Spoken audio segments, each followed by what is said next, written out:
मी हं. आता 7-8 महिने झाली मी योगा क्लास लावलेला आहे आणि मला बराचसा फरक आहे. मला असं सारखा बीपीचा त्रास व्हायचा, बीपी वाढायचा, श्वास घ्यायला त्रास होत होता. बराचसा त्रास माझा कमी झालेला आहे.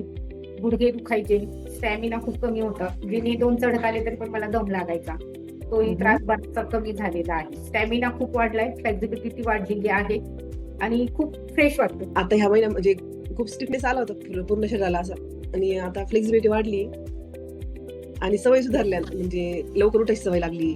माझे गुडघे खूप दुखत होते. मला 4 दिवस असं वाटत होतं मी सूर्यनमस्कार करू शकणार नाही, पण आता मी 15 ते 16 करू शकते आणि खूप हलकं हलकं वाटायला मला. मी सप्टेंबर महिन्यापासून बॅच जॉईन केली होती, तर टाचांचा प्रॉब्लेम होता. पण आता सूर्यनमस्कार पण मी नॉनस्टॉप 25 राऊंड करते. टाचांचं दुखणं पूर्णपणे गेलेलं आहे.